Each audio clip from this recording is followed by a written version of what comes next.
राधे राधे, जय माता दी। तो आज है गोवर्धन पूजा। मैं पहुंच गई थी अपने मायके और यहाँ जाते ही लड्डू ने अपना मोर्चा संभाल लिया था।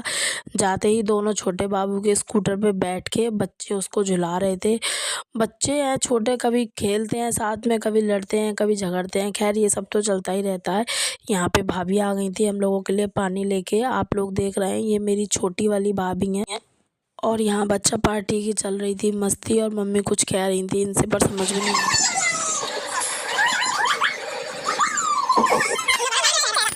और ये है मेरा बड़ा वाला भतीजा, ये सबसे बड़ा है।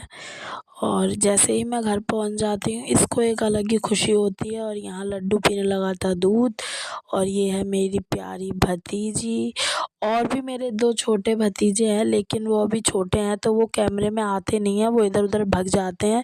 उनके जो मन में होता है वो वही करते हैं, क्योंकि वो छोटे हैं, ये थोड़े समझदार हैं। तो यहाँ पे चल रही थी कुछ ज़रूरी बातें। और ये है मेरा सबसे छोटा वाला भतीजा। ये बहुत शैतान है, ये झट से गोदी में नहीं आता है, लेकिन ये बहुत ऊधम मचाता है। मैं इसको बुला रही थी कि इधर आ इधर, लेकिन ये आ नहीं रहा था। ये अपने पापा के साथ दुकान से चीज़ लेके आया था, तो पीछे से लड्डू आ गया था। तो भाभी बोल रही थी बेटा बाबू को भी दे दो, वैसे दे देता है। मस्ती चल रही थी।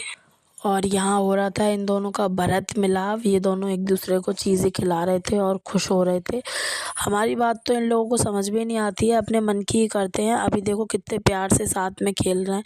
वो उसको चीज़ खिला रहा था, वो उसको चीज़ खिला रहा था। यही चल रहा था इन दोनों का। इन दोनों को देख के अच्छा लग रहा था। और हम लोग आ गए थे छत पे, क्योंकि अक्ष को चलाने थे पटाखे, इसको भी चलाने थे पटाखे। और ये देखिए, ये हैं गोवर्धन। कितने सुंदर गोवर्धन बाबा भाभी ने बनाए थे।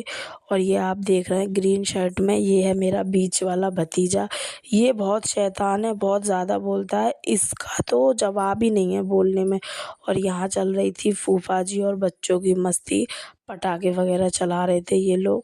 गोवर्धन मुझे बहुत पसंद आया। मुझे तो बनाना नहीं आता है, लेकिन भाभी ने बहुत प्यारा बनाया था।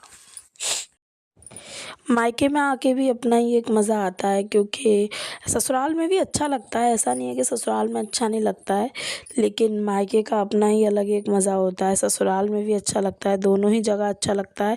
बस ये है कि यहाँ पे छोटे छोटे बच्चे हैं तो उनके साथ थोड़ा ज़्यादा मस्ती हो जाती है, तो ज़्यादा मज़ा आता है।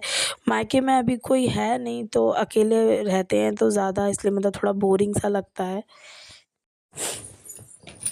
और यहाँ पे मेरा बड़ा वाला भतीजा चला रहा था, वो पता नहीं क्या होता है, नाल वगैरह जो बोलते हैं उसको।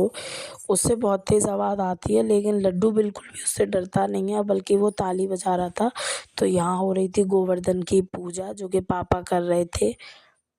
तो यहाँ चल रही है पूजा, पीछे मम्मी भी घूम रही हैं। सभी लोग थे छत पे, भाभियाँ भी थीं, सब लोग थे। और देखिए यहाँ पे अब चल रही है फुलझड़ी। फुलझड़ी लड्डू जला रहा है। पूजा तो अपनी हो ही रही थी, लेकिन साथ ही में बच्चों की चल रही थी मस्ती। बच्चों के साथ साथ बड़े भी कर रहे थे मस्ती। दिवाली का भी एक अपना ही इंजॉयमेंट होता है, क्योंकि हर तरफ लाइटिंग वगैरह दिखाई देती है। तो यहाँ पे गोवर्धन की पूजा हो चुकी है हमारी ख़त्म। उसके बाद हम सब लोग चल दिए नीचे। भाभी पता नहीं किसी बात पे हंस रही थी, मैंने उनसे कुछ बोला था, लेकिन मुझे याद नहीं आ रहा कि मैंने उनसे क्या बोला था। फिर हम लोग चल दिए नीचे, क्योंकि भाभी वगैरह को खाना वगैरह भी बनाना था। छत से आने के बाद ये लोग गली में पटाखे चलाने लग गए थे, बच्चे थे, क्योंकि इन लोगों को पटाखे चलाने थे। तो यहाँ देखिए अनार वगैरह ये लोग चला रहे थे। मेरी मायके वाली फैमिली में बहुत सारे लोग हैं, मैं आपको सभी लोगों से धीरे धीरे मिलाऊंगी, क्योंकि त्यौहार का टाइम था और मैं थक भी गई थी, तो ज़्यादा वीडियो शूट नहीं कर पाई थी। इसीलिए अभी आप इसी से काम चलाओ, नेक्स्ट टाइम मैं सभी लोगों से मिलाऊंगी। इसको पता चल गया था कि बुआ व्लॉग बना रही हैं, तो ये बोल रही थी हाय आप सभी लोगों से। और यहाँ देखिए लड्डू और लड्डू के पापा भी फुल मस्ती में थे, क्योंकि उनको भी मज़े आ रहे थे पटाखे चलाने में। तो पटाखे वगैरह चला के हो गए थे सब लोग फ्री। और यहाँ बना रही थी भाभी खाना। उसके बाद लड्डू को हम लोग घर पे बुला रहे थे, लेकिन लड्डू आ नहीं रहा था। उसका तो यही रहता है कि घर से बाहर निकल जाए तो घर में घुसने का उसका मन ही नहीं करता है, और इसका भी मन नहीं कर रहा था। ये भी बड़ी फुलझड़ी चला रही थी, फिर लड्डू भी फुलझड़ी चलाने के लिए कह रहा था, तो इन दोनों ने पकड़ के चला ली थी। और एक मेरा भतीजा है, उसको तो बहुत डर लगता है पटाखों से। छोटा ही है वो भी, क्योंकि बच्चा ही है अभी, तो इसीलिए उसे डर लगता है। तो इसी को डर लगता है पटाखों से, इसीलिए ये शांति से यहाँ पे खड़े होके देख रहा था, जा नहीं रहा था चलाने के लिए, क्योंकि इसको डर लगता है। फिर सब लोग खा रहे थे यहाँ पे खाना, मैं भी खाना खा रही थी। खाने में बनी थी आलू की कचौड़ी, पूड़ी, सब्ज़ी, रायता। तो यहाँ पे फिर हम लोगों ने सबने खाना खा लिया था। उसके बाद भाभी खाना खा रही थी, और उसके बाद बाबू सो गया था। तो यहाँ सब हो गए थे फ्री, सब चले गए थे सोने। भाभी के मेहंदी लगाई, उसके बाद मैंने खुद लगाई। इस व्लॉग को यहीं एंड करूँगी। Thank you.